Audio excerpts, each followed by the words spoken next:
Quero que você abra sua Bíblia comigo. Segunda carta de Paulo a Timóteo. Segunda carta de Paulo a Timóteo. Quero ler 2 versos em 2 capítulos diferentes. Na verdade, 3.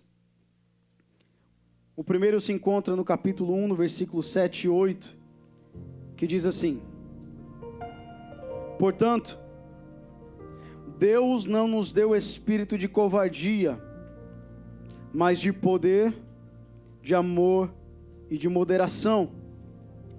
Portanto, não se envergonhe do testemunho de nosso Senhor. Capítulo 2 ainda, o versículo 4. Eu quero ler com você. Nenhum soldado em serviço se envolve com negócios desta vida, porque o seu objetivo é agradar aquele que o recrutou. Repita comigo. É agradar aquele que o recrutou. Tome seu assento, por favor. Glória a Deus que você está aqui. Que bom que você veio passar a virada do ano na presença do Senhor Jesus Cristo. Irmãos, 2024 tem sido um ano maravilhoso, não tem? Amém? Eita. Para mim tem sido maravilhoso este ano. Deus tem sido muito bom conosco. Às vezes nós focamos tanto no negativo, nas coisas ruins que podem acontecer, que nós esquecemos de contar as bênçãos. Esquecemos de agradecer pelas bênçãos. Mas Deus continua sendo fiel. Você vai me ajudar a pregar hoje?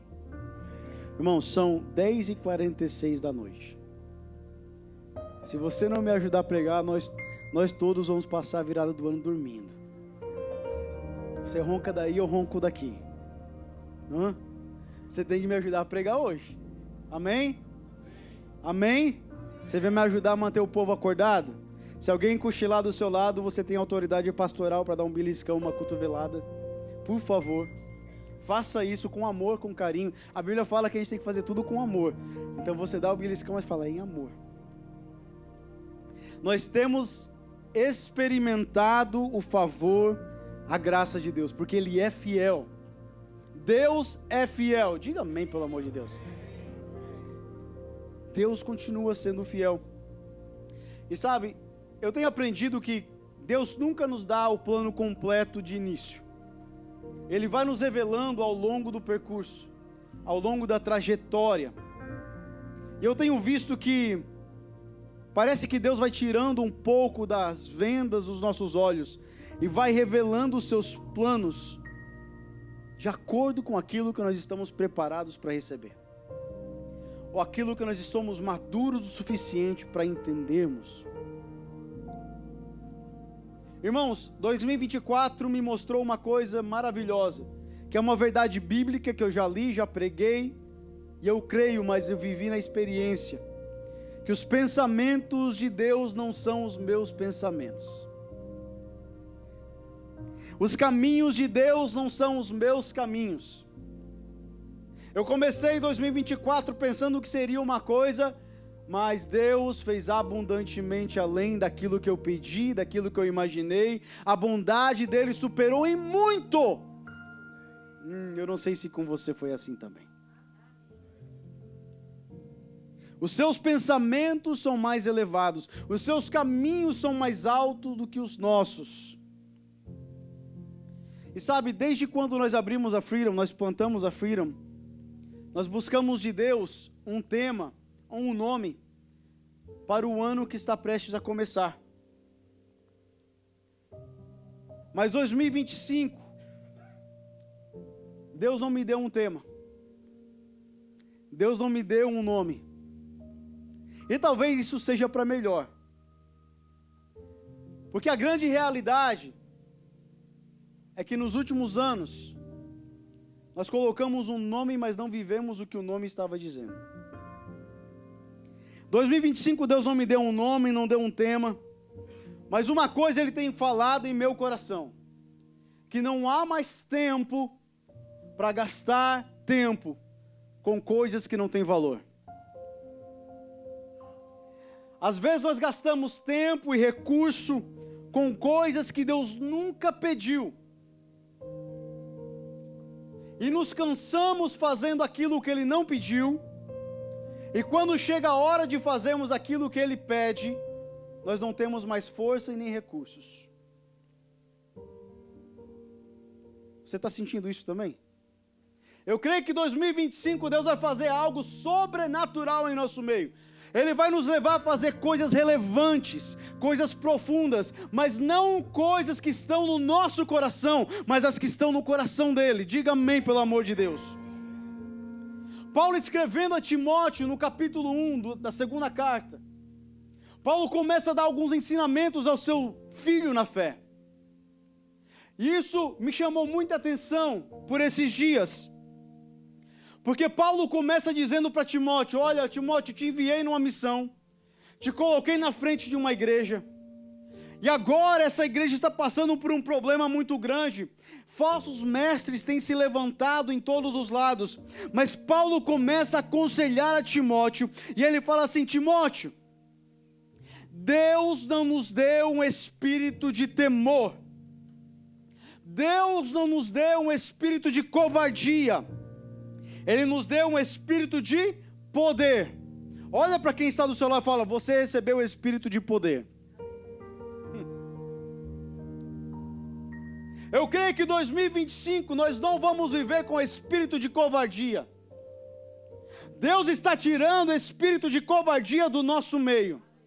Para nós cumprirmos aquilo que Deus tem para nós em 2025, nós vamos precisar ser ousados, corajosos. Deus não nos deu espírito de covardia, Ele nos deu espírito de poder, de amor e de moderação. Timóteo vinha enfrentando muitas lutas no seu ministério, ele vinha enfrentando muitos desafios na sua vida, e eu imagino que ele se acovardou. Mas Paulo, escrevendo a Timóteo, ele fala: Timóteo, lembre-se do que você foi chamado para fazer. Deus não te deu espírito de covardia. Eu declaro em nome de Jesus, eu profetizo sobre a sua vida, que 2025 você não vai receber espírito de covardia, você vai receber espírito de poder, de amor, de autoridade, de moderação. Deus vai te dar um espírito de ousadia. Tem muito crente covarde nos dias de hoje. Depois que o Trump ganhou as eleições, como eu tenho recebido ligações? Meu telefone não para de: pastor, e agora? Como vai ser? Eu falei: não mudou nada. Por quê? Porque o meu Deus continua sentado num trono, Ele continua soberano, Ele não te deu espírito de covardia. Se posicione. Aquele que está fazendo o que Deus pediu para fazer não precisa temer. Mas espera aí, aqui está o detalhe. Você e eu estamos fazendo aquilo que Deus pediu para fazer? Aquele que está fazendo o que Deus pediu para fazer não precisa temer. Por quê? Porque aquele que te pediu para fazer é aquele que fica na retaguarda, é aquele que te protege, é aquele que está sentado num trono. Ei, escute, mudou a presidência do país, mas o soberano continua sendo o mesmo.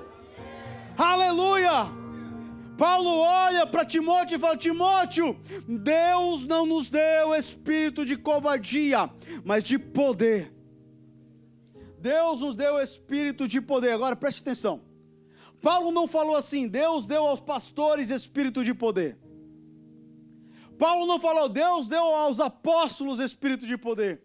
Ele está falando aqui de uma forma generalizada. Deus deu a todo crente, todos aqueles que receberam o Espírito Santo de Deus, receberam o espírito de poder. Irmão, se eu fosse você, eu levantava a sua mão, porque Deus está querendo te empoderar, te capacitar, te encher do seu Espírito Santo. 2025 você vai viver coisas que você nunca viveu antes.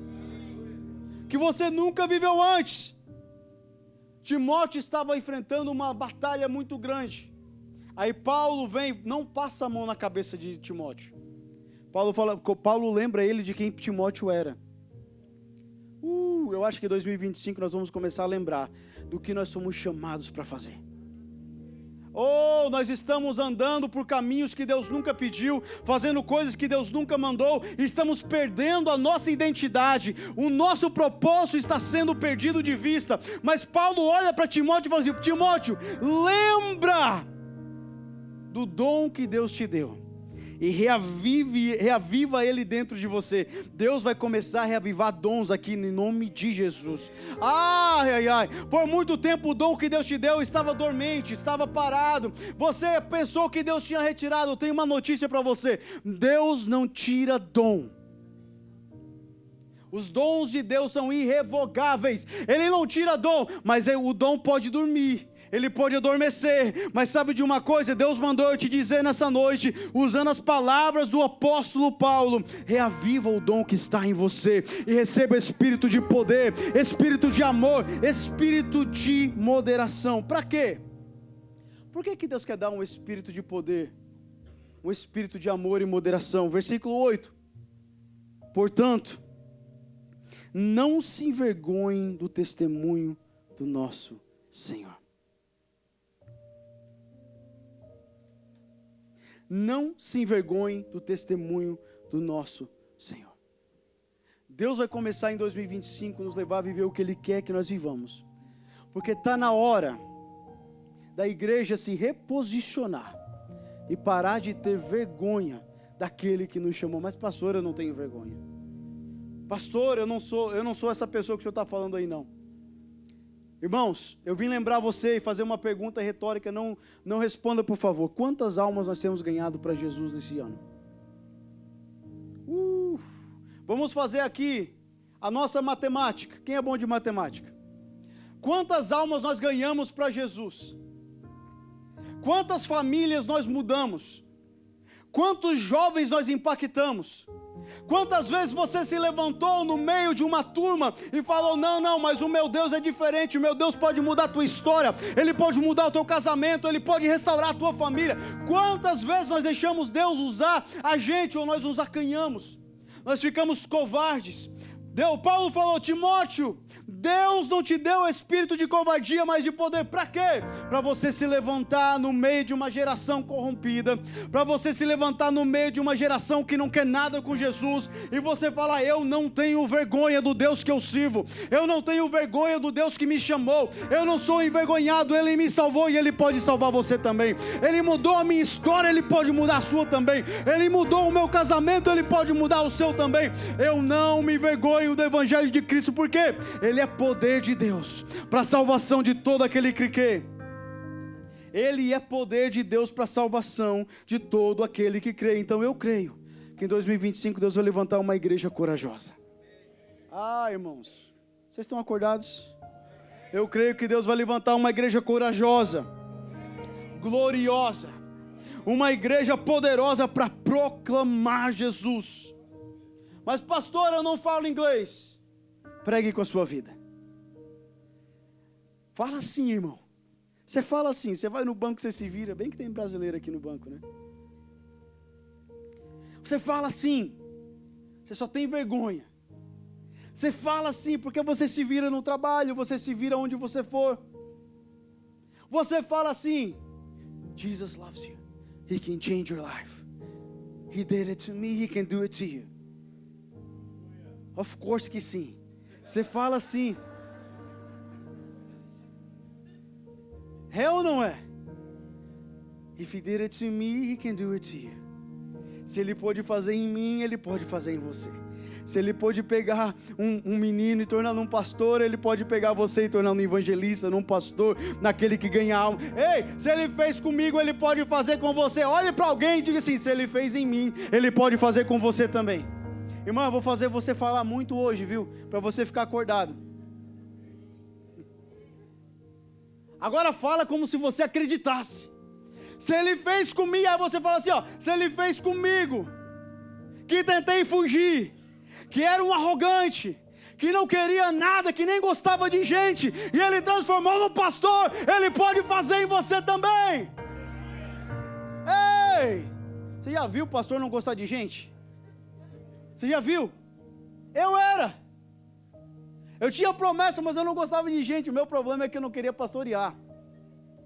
Ei, Jesus! Mas se Ele pôde mudar a minha vida, Ele pode mudar a sua também. Se Ele pôde mudar a minha história, Ele pode mudar a sua também. Se Ele pode mudar a minha... Ainda não, tem alguns ainda que eu não... Tem alguns que eu tenho que pedir misericórdia, graças a Jesus, em nome de Jesus. Ei!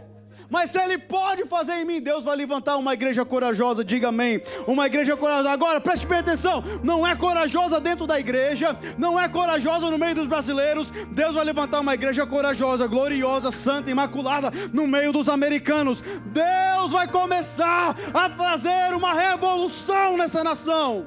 Amém. Eu creio. Aí olha o que Paulo fala para Timóteo. Timóteo, Deus não te deu o espírito de covardia, mas de poder, para você não se envergonhar. Ele fala agora no capítulo 2, no versículo 4. Agora, Timóteo, você tem que entender isso. Nenhum soldado, olha isso, em serviço, se envolve com negócios desta vida. Porque o seu objetivo é agradar aquele que o recrutou. Existe um alvo. Existe um propósito, existe uma meta, agradar aquele que nos recrutou. Paulo escrevendo aos Filipenses, ele fala a mesma coisa de si próprio, ele fala assim, eu prossigo para conquistar aquilo para que também foi conquistado por Cristo. Existe um alvo, existe um propósito. Irmão, às vezes nós podemos até perder a visão do alvo, mas Deus está chamando a igreja a começar a olhar de novo para o alvo, que é Jesus Cristo. Ele é o autor e consumador da nossa fé. Ele é quem merece a nossa devoção. Soldado que é soldado não se embaraça com coisas desta vida. Deus está levantando uma igreja com propósito, diga amém. Uma igreja que sabe para onde está indo, diga amém. Deus está levantando uma igreja que sabe que a sua vida não é só isso. Não é só isso. Não é só ganhar dólar, não. Não é só vir para Freedom, não. Não é só estar aqui nos domingos, não. Deus está levantando uma igreja poderosa, gloriosa, santa. Uma igreja que vai olhar para o mundo e vai falar, tem muitos perdidos lá fora. Eu preciso me compadecer deles. Eu preciso buscá-los. Eu preciso alcançá-los. Eu preciso doar a minha vida. Estou gastando a minha vida por Ele. É para Ele, por Ele que eu estou gastando. Está gastando mesmo? Então comece a vestir roupa de soldado. Como é que é roupa de soldado? Roupa de soldado é Bíblia na cabeça. Espírito dentro da gente. Sabe qual é a roupa do soldado cristão? Não é a Bíblia embaixo do braço, é a Bíblia na mente e no coração. Você não precisa andar com o exemplar da Bíblia embaixo do seu braço, mas quando alguém precisar, você pode falar, eu conheço um caminho, porque Deus amou o mundo de tal maneira que deu seu Filho unigênito para que todo aquele que nele crê. Ei, soldado que é soldado não se embaraça com coisa dessa vida. Você está sabendo de stock market, você está sabendo o que está acontecendo aí no mundo todo, até na China você sabe se alguém morreu, mas às vezes para citar um versículo, misericórdia, Jesus. Ei, mas Deus está levantando uma igreja poderosa. Ei, é você que eu estou falando. Eu estou falando de você. Deus está levantando uma igreja poderosa, que vai olhar para o americano, colocar o dedo no seu nariz e falar assim, I don't know how to speak English. No speak English. But I want to tell you, Jesus loves you. Jesus loves you. He's got a plan for your life. He changed me, He can change you. He did it for me, He can do it for you. He changed my life, He can change your life. Ei, cadê você? Cadê você? Às vezes nós perdemos a visão do alvo, mas Deus está nos chamando para voltar para o propósito. Eu creio que 2025 será um ano de nós voltarmos ao propósito, como igreja, como Freedom. Eu creio que Deus vai nos levar a experimentar coisas que nós não experimentamos ainda, a viver coisas mais profundas e mais intensas daquelas que nós vivemos nos últimos 3 anos e meio. Irmãos, o que Deus tem falado comigo é que Ele vai dar acesso a lugares que nós não tínhamos ainda. Você não entendeu? Deus vai nos dar acesso a lugares que nós não tínhamos ainda. Deus vai nos dar acesso a lugares espirituais, mas eu creio que a lugares físicos. Deus vai nos levar essa igreja, levar você, levar eu, a lugares que nós não tínhamos acesso ainda, a novos lugares. 2025 será o ano de nós vivermos o extraordinário de Deus, fazendo coisas ordinárias. Oh, Jesus. Mas nós não podemos nos embaraçar melhor. É inglês na cabeça, gente. Com as coisas dessa vida. Nós precisamos rever algumas coisas. Nós precisamos focar naquilo que está no coração de Deus. Irmãos, o erro não está em fazer muitas coisas. O erro está em fazer aquilo que Deus não mandou nós fazermos. O erro está em fazer aquilo que Deus nunca pediu para nós fazermos. E às vezes até Ele nem aceita. Não é sobre quantidade. Não importa se é pouco ou se é muito. Mas será que Deus está nisso? Será que nós estamos fazendo para Deus? Será que Deus pediu? Vai glorificá-lo? É o que Deus quer da Freedom como igreja? É o que Deus quer de você, da sua família? Foi o que Deus pediu para você, para a sua família? Ah, mas pastor, lá na outra igreja está dando certo. Faz evento todo dia que enche a igreja. Lá na outra igreja está dando resultado. Faz, pastor, faz isso. Deus não nos chamou para dar resultado ou para dar certo. Deus nos chamou para viver no centro da vontade dEle. Ah, Jesus. Mas pastor, faz isso, essa estratégia. Usa isso aqui na mídia. Pastor, faz isso no seu Instagram, faz alguma coisa. Deus não me chamou para usar estratégias humanas. Deus nos chamou, essa igreja foi formada para atrair a presença de Deus para o nosso meio. Diga um amém, pelo amor de Deus. Foi para atrair a presença dEle. Irmãos, quantos testemunhos eu ouço de pessoas que entram nessa igreja e não precisa nenhum louvor tocar, não precisa o pastor pregar, não precisa, é o ambiente, é a glória, é o amor, não precisa. Deus não nos chamou para dar resultados, Deus nos chamou para atrair a presença. Quando a presença dEle está no ambiente, todos se rendem à presença do Rei. Ele nos chamou para ganharmos essa nação para Jesus. Quem lembra disso? Quando a Freedom foi fundada, uma das nossas metas era impactar essa nação. Ele nos chamou para restaurar lares, para sermos cheios do Espírito Santo, cheios da presença, cheios do poder, loucos por Jesus, loucos por Jesus, apaixonados por Jesus. Paulo escrevendo aos Coríntios, 1 de Coríntios, você pode abrir comigo?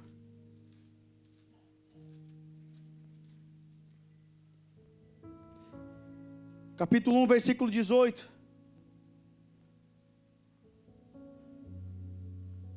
If you want to raise it a little bit, it's fine. I like the sound. There you go. Paulo no capítulo 1 de 1 de Coríntios, no versículo 18. Paulo escrevendo aos Coríntios, ele fala assim: olha, certamente, a palavra da cruz é loucura para os que se perdem. Mas para nós que somos salvos, ela é poder de Deus.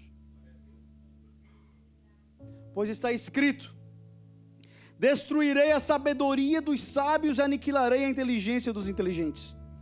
Onde está o sábio? Onde está o escriba? Onde está o questionador deste mundo? Não é o fato de que Deus tornou louca a sabedoria deste mundo. Nós não precisamos de modelos humanos, sabedoria humana, estratégia humana. Nós precisamos voltar a pregar a loucura da pregação da cruz. Nós precisamos a pregar que a cruz foi o meio que Deus salvou a humanidade. E ainda há poder no sangue de Jesus. Ainda há poder no sangue de Jesus. Ainda há poder no sangue de Jesus. Versículo 21.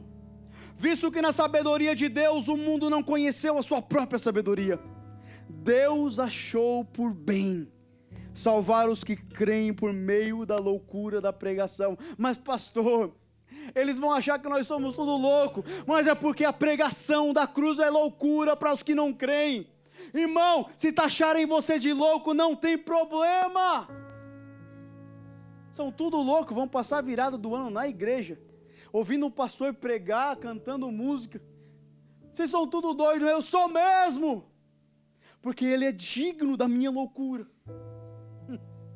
Porque os judeus pedem sinais, os gregos pedem sabedoria, mas nós pregamos o quê? O Cristo crucificado.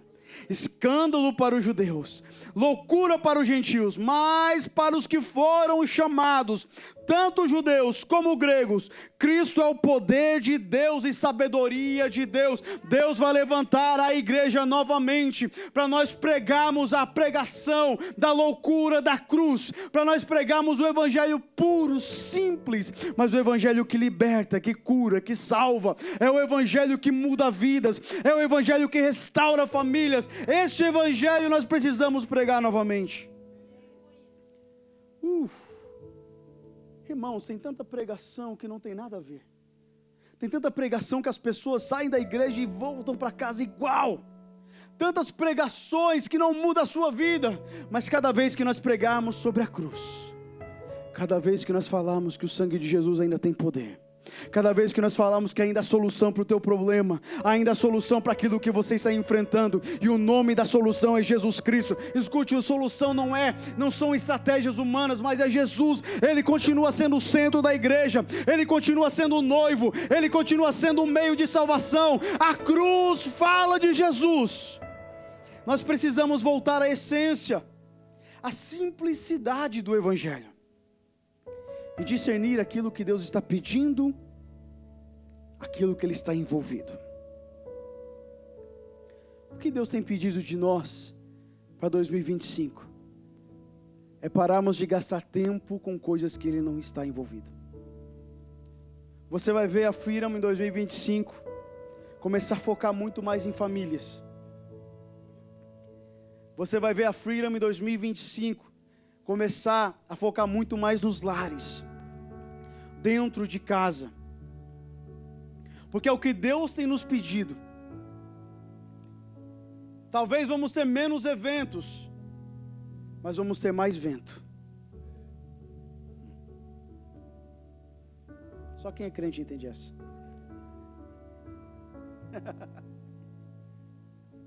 Lucas capítulo 10. Eu sei que você conhece muito bem essa história. Nos fala da visita de Jesus à casa de Marta e Maria. Irmãos, Jesus se hospedou na casa de Marta. Se você colocar o versículo 38, por favor, Lucas 10, 38. Fala que Jesus estava passando e Ele se hospedou na casa de Marta. E quando Jesus entra na casa de Marta, ela começa a fazer um montão de coisas. Ela começa a cozinhar, ela começa a tirar o pó, porque a sua casa se encheu de Jesus e seus discípulos. Foram no mínimo 13 pessoas que entraram na sua casa de uma vez só. E ela começa a varrer a casa, fazer comida, preparar bolos, ela começa a cozinhar, ela começa a fazer tudo. Você já foi na casa de alguém que tinha tanto desejo de servir você que ele nem parou para conversar com você? Foi quando Jesus entrou na casa de Marta. Ela estava tão ocupada, tão ansiosa, porque estava recebendo tantas pessoas em casa, que ela não parou nem para conversar com Jesus, nem para saber o que o mestre queria. Note que quando Jesus entrou na casa de Marta, Jesus não pediu para ela fazer nada disso.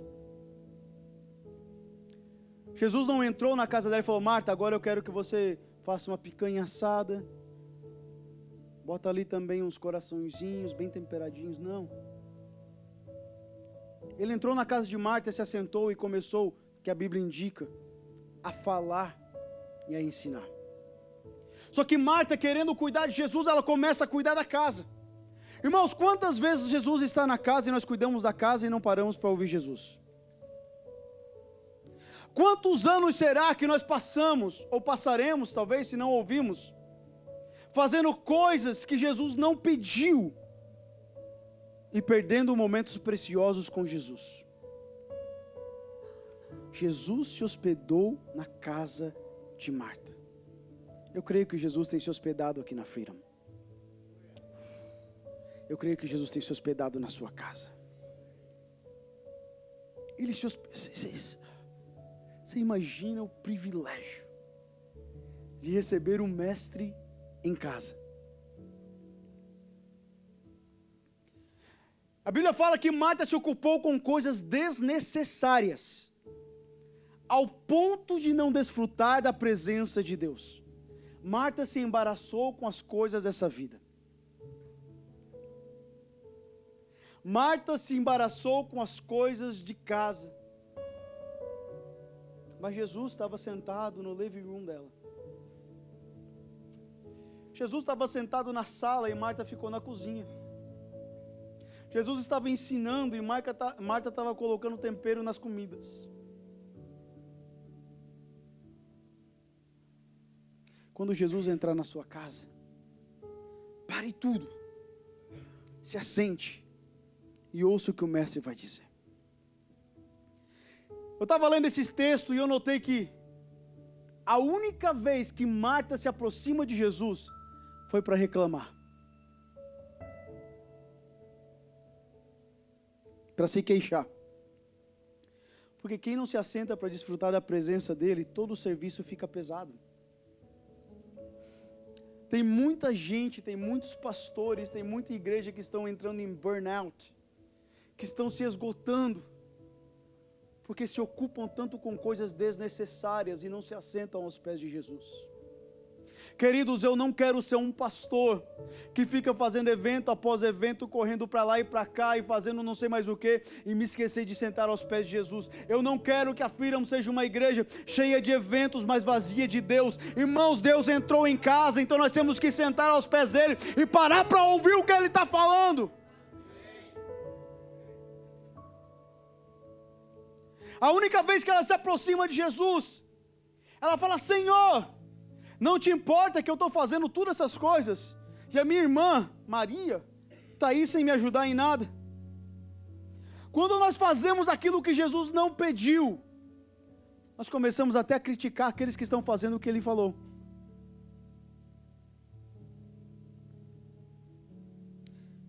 Freedom 2025, nós vamos entrar este ano entendendo que Jesus é maior, melhor, mais importante do que quaisquer coisas que nós façamos, do que qualquer outra coisa que nós podemos fazer.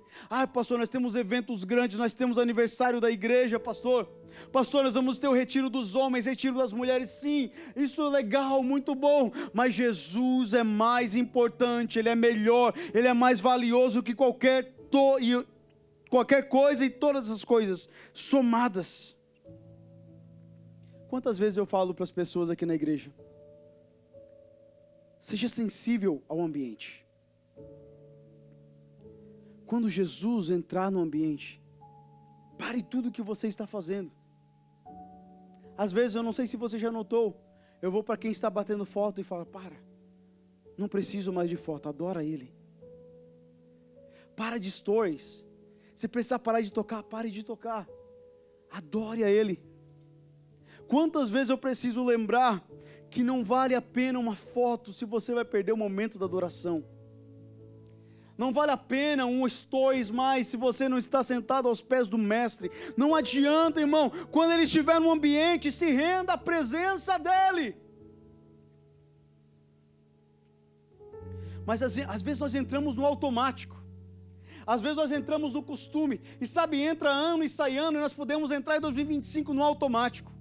Como igreja coletiva nós podemos entrar. Eu poderia chegar aqui: vai ser o ano de tal, vai ser o ano da vitória, vai ser o ano não sei do que, porque é automático. Mas Jesus não me deu nada, irmão. Ele falou: então vai ser o ano de nós sentarmos aos pés dele e ouvir. Vai ser o ano de nós parar de fazer coisas que não valem a pena. Vai ser o ano de parar de gastar tempo com coisas que não geram frutos. Nós entramos no automático, como igreja, mas também no pessoal. 2024 está terminando, Temos 41 minutos. 2025 está chegando. Quais são as mudanças que você já preparou?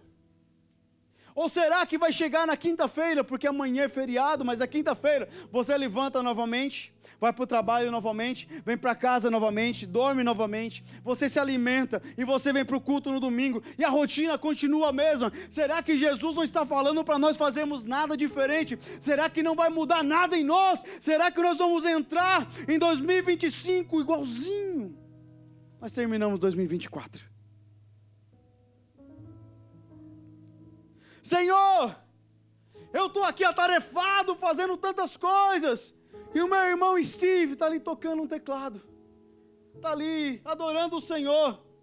Marta, Marta, você está preocupada com muitas coisas, mas a sua irmã escolheu a melhor parte.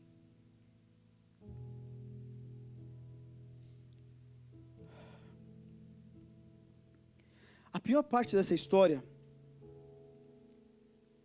é que a Bíblia não revela se Marta mudou de posição. A história de Lucas termina e não fala se Marta deixou os seus afazeres para sentar aos pés de Jesus, ou se ela voltou para os seus afazeres. Maria estava sentada recebendo a boa parte. 2025, eu creio que Deus tem para Freedom nós buscarmos recebermos a boa parte do Senhor. Irmãos, nós investimos em tantas coisas, mas é hora de nós começar a investir na sua família, na sua casa. Você investir na sua família, na sua casa. Qual foi a última vez que você tirou um tempo só para você e a sua esposa? Qual foi a última vez que você tirou um tempo para os seus filhos? Qual foi a última vez que você parou para fazer um culto no lar? Nós vamos continuar no automático. Nós vamos continuar atarefados com coisas desnecessárias. Mas nós vamos aprender com Jesus o que realmente é a boa parte. Eu creio que 2025, Deus vai gerar um avivamento. Não mais dentro da igreja, mas dentro das casas. Pastor, vem correndo aqui, por quê? Meu filho acabou de ser batizado no Espírito Santo, pastor. Vocês estão animados igual eu, né? Pessoal que está na internet, é porque nós não temos microfone aqui de feedback, então você não está vendo a reação da igreja. Pastor, corre aqui em casa, por quê? Deus começou a batizar os meus filhos. Meu filho estava drogado, mas agora diz que quer Jesus. Pastor, volta, o meu esposo começou a dizer que ele quer ir para a igreja. Ele nunca quis saber de igreja, pastor, vem me ajudar. Por quê? Porque o avivamento vai para dentro da casa. Pastor, Deus está me acordando de madrugada, eu não sei o que fazer. Pastor, eu estou ouvindo vozes na minha cabeça, o que é isso? Pastor, eu estou sentindo uma coisa aqui dentro que eu tenho que ir lá falar com o meu patrão, eu tenho que falar com o meu vizinho americano, o que é isso? É quando Deus começa a tirar o avivamento do coletivo e começa a levar o avivamento para o individualismo, para aquilo que está dentro de você. Ele quer fazer em você, através de você, é na sua casa, é na sua família. Diga amém. É hora de nós investirmos nessa geração e é hora de nós impactarmos essa comunidade. Durante os 3 anos da Freedom, Deus vem falando com a gente. We need to reach the Americans. We need to reach the nations. Nós precisamos alcançar os americanos e essa nação. Eu creio que 2025 nós vamos sair dos automático.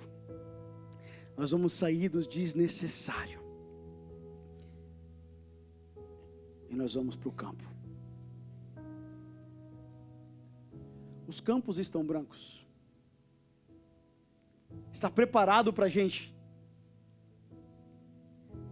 Os campos estão brancos. Irmãos, nós estávamos lá em casa, um dia desses, eu acho que foi no aniversário do Nathan. Foi do Nathan. E chegou uns amiguinhos do Neita americanos, e quando o pai dele veio buscar ele, o americano normalmente não quer nem entrar dentro de casa, mas o abençoado pediu para entrar. Ficou lá horas lá conversando com a gente. Eu fiquei até desconcertado. Fiquei, e agora, Jesus? O que eu vou falar com esse homem? Daqui a pouco eu olho para o lado, está o irmão Fernando, rasgando o inglês dele com o americano. Só que, irmãos, não foi 10 minutos. Eu acho que ele ficou umas boas horas conversando com o americano. Ele olhou para mim, pastor, pelo amor de Deus, o meu inglês já acabou, vem me ajudar. Em nome de Jesus. Mas ele ficou e eu estava... Irmãos, eu fico olhando o que Deus está fazendo. Eu não pedi para ele falar com o americano. Mas ele foi.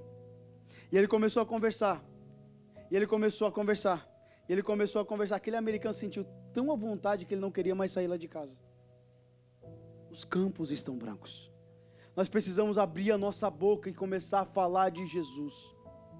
Os campos já estão brancos.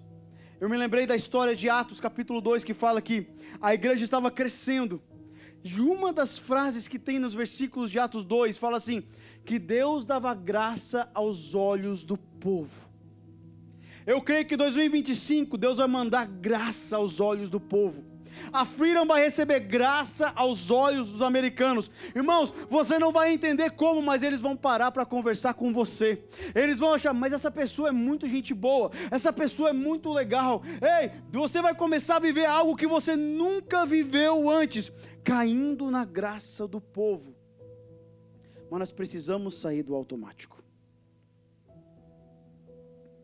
Você está preparado? Pastor, esse desafio é grande, hein? Esse desafio é grande, pastor. Como que eu vou pregar para os americanos? Irmãos, eu não sei como você vai fazer, mas eu sei que o Espírito Santo é capaz de capacitar. Eu não sei como você vai fazer, mas eu sei que Ele vai colocar as palavras na sua boca. Deus vai começar a levar Freedom para os americanos em 2025, e nós vamos viver um avivamento extraordinário no nosso meio. Eu já posso ver. Sabe esses bancos que estão vazios aqui no nosso meio? Vai começar a encher de gringo, gente. Vai começar a encher de cabeça branca, olho azul, olho verde. Você, ei, Jesus! Deus vai começar a encher essa igreja. E as nossas pregações não serão mais apenas em português, mas nós vamos ter pregações em inglês. O nosso lounge vai ser cheio de americano. Já preparado para conversar, bater papo de futebol com americano? Americano, futebol americano. Ei, Jesus! Não existe mais corintiano nessa igreja agora, é tudo Commanders, é tudo Ravens. Ei, eu declaro em nome de Jesus, todo São Paulino está repreendido em nome... Não, brincadeira. Ei! Ei! Porque para nós ganharmos ele, nós temos que mudar a nossa conversa. Nós temos que falar daquilo que interessa a eles. Nós temos que falar daquilo que interessa, porque eles nasceram aqui, eles não... Irmãos, raramente um americano vai gostar do futebol. Você já parou para pensar? Eu sonho com isso. Eu sonho com isso. Com um momento que nós não conseguiremos mais falar português apenas nessa igreja. Eu sonho com um momento que quando nós entrarmos ali vai ser, hey, how are you? Welcome. I'm glad to see you today. I'm so glad you're here. Of course que sim. Hã? Espanhol também. Aleluia. Adriel está me lembrando espanhol também. Você sabe que nós já temos pastores hispanos aqui? Você não sabia, não? Le apresento Marina, Fernando, Dom Fernando, Dona Marina, Senhora Marina. Eu vou predicar em espanhol, porque eu não posso, mas eles podem. Irmãos, Deus vai fazer algo que, irmãos, eu não sei se você sonha com isso. Será que é porque eu sou pastor, Fernando, que eu sonho com isso? Mas do dia que nós abrimos a Freedom, Deus sempre falou para nós, sempre, que mesmo que nós começássemos no meio do povo brasileiro, nunca seria o nosso alvo. O nosso alvo é ganhar essa nação. Começando por Kensington, onde nós estamos. Começando por Rockville, por Olney, por Gaithersburg. Silver Spring. Irmãos, nós poderíamos abrir uma igreja ali em Northgate. Em nome de Jesus. Esses dias eu estava fazendo um mapeamento dos membros para um plano que Deus tem colocado no nosso coração. Eu falei, eu tenho que abrir uma firma aqui na Grand Prix. Tem que ser. Eu nunca vi tanto crente no mesmo lugar. Irmãos, aí eu penso, tem muito crente ali, mas tem muito mais americano, tem muito mais africano, tem muito mais hispano naquele lugar. Nós precisamos sair de dentro das quatro paredes e começar a buscar este povo. Os campos estão brancos, não se embarace com coisas dessa vida, que aquele que está lutando, aquele que foi chamado, ele tem um alvo, agradar aquele que o recrutou, e Jesus está dizendo, para de fazer as coisas que não têm valor algum, sente aos meus pés, que eu vou te enviar para ganhar aqueles que são meus. Jesus, fica de pé comigo, por favor. Eles estão me dizendo que o meu tempo terminou.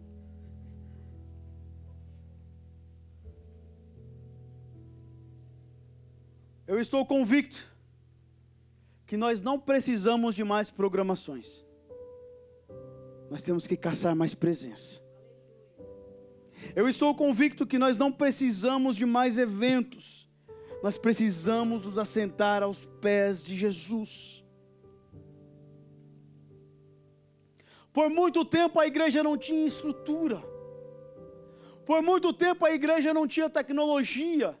Por muito tempo a igreja não tinha o que nós temos, mas a igreja tinha algo muito importante, ela tinha poder de Deus, ela tinha salvação no seu meio. Entrava o desviado, já se convertia, não aguentava o peso da glória de Deus. Irmãos, Deus quer trazer novamente o poder, a loucura da pregação da cruz. Ele quer trazer novamente uma igreja avivada, uma igreja que quando o pastor prega, ela dá glória a Deus. Aleluia. Jesus, eu brinco,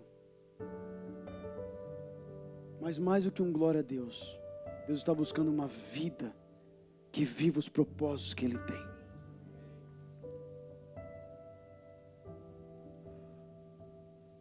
Quando a arca de Deus foi roubada, os filisteus roubaram a arca da aliança. A arca da aliança no Antigo Testamento representava literalmente a presença de Deus no meio do povo. Quando a arca foi roubada, os filisteus roubaram por 7 meses, depois devolveram e ela ficou na casa de Abinadab. Durante 20 anos, a arca ficou na casa de Abinadab. Saul já estava reinando, e Saul nunca trouxe a arca de volta para o seu lugar. Quando Davi se torna rei de Judá, e logo depois rei de Israel, uma das primeiras coisas que Davi fez, foi mandar buscar a arca da aliança. Na verdade ele não mandou, ele foi buscar a arca da aliança. Davi entendia que mais do que um reinado, mais do que ser rei e ter afazeres, do que ter responsabilidades de um rei, ele primeiro precisava da presença de Deus no seu reinado.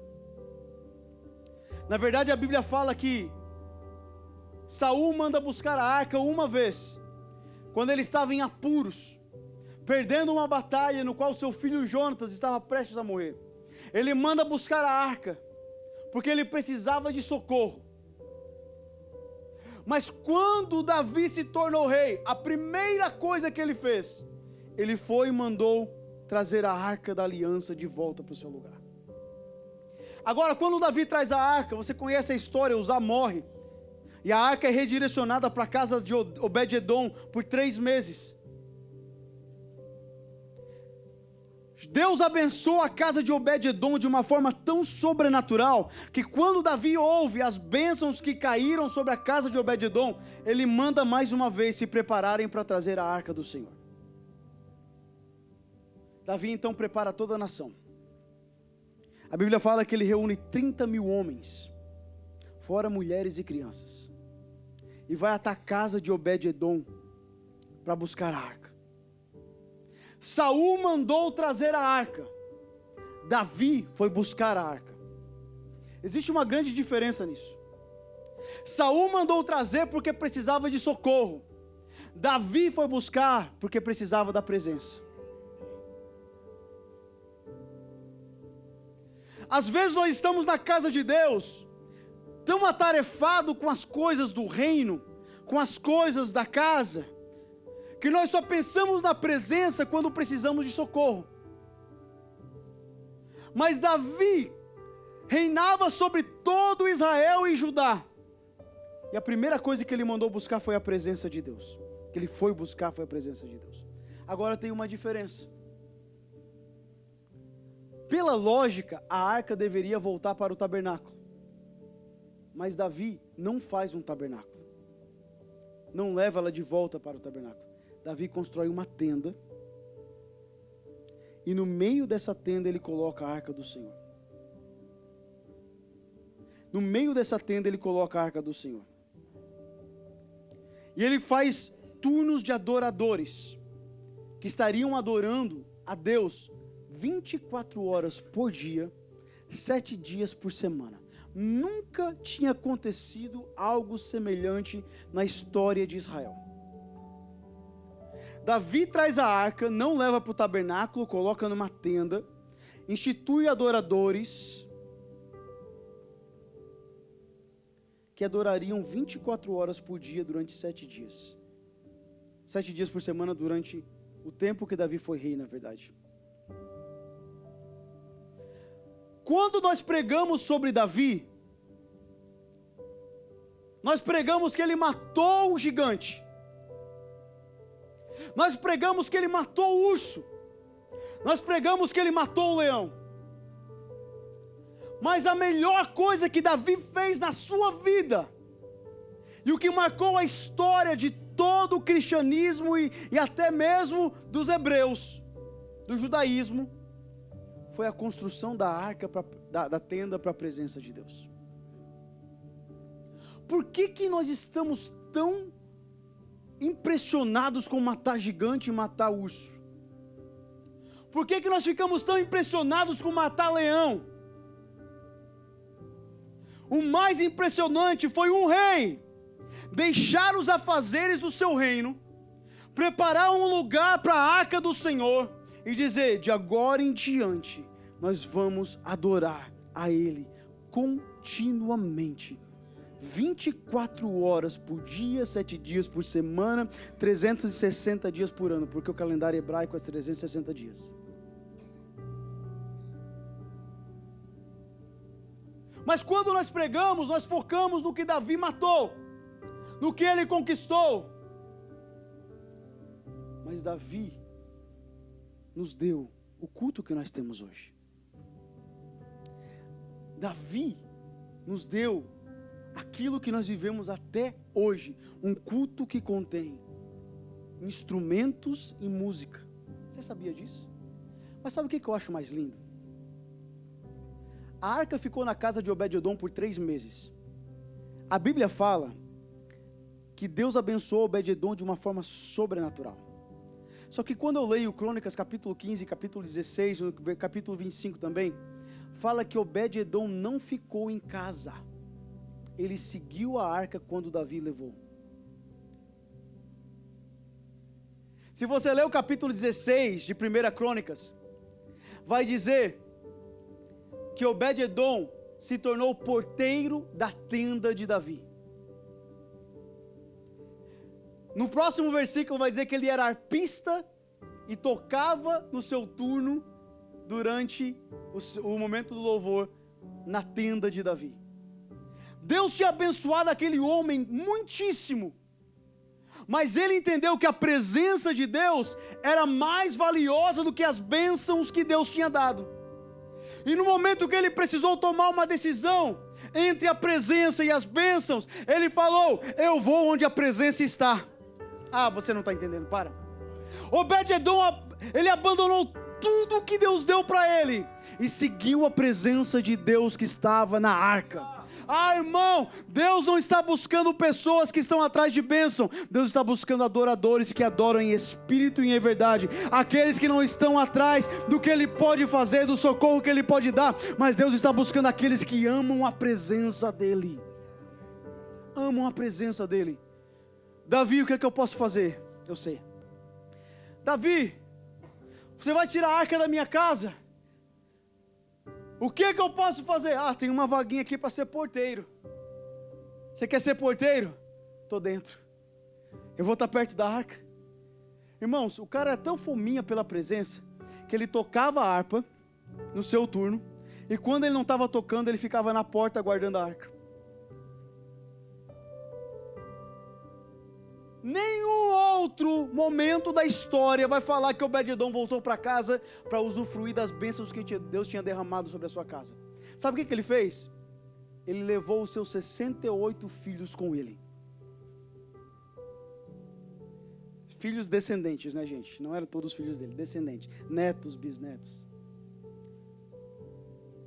Ele não só deixou a sua casa e a sua bênção, ele levou toda a sua família, porque ele entendeu que longe da presença não dava para viver. Eu declaro que em 2025 nós não vamos conseguir viver longe da presença. As bênçãos não nos roubarão da presença, os bens não nos roubarão da presença, o dólar não nos roubará da presença. Nós vamos sentar aos pés de Jesus e falar: Senhor, eu quero ficar pertinho de Ti.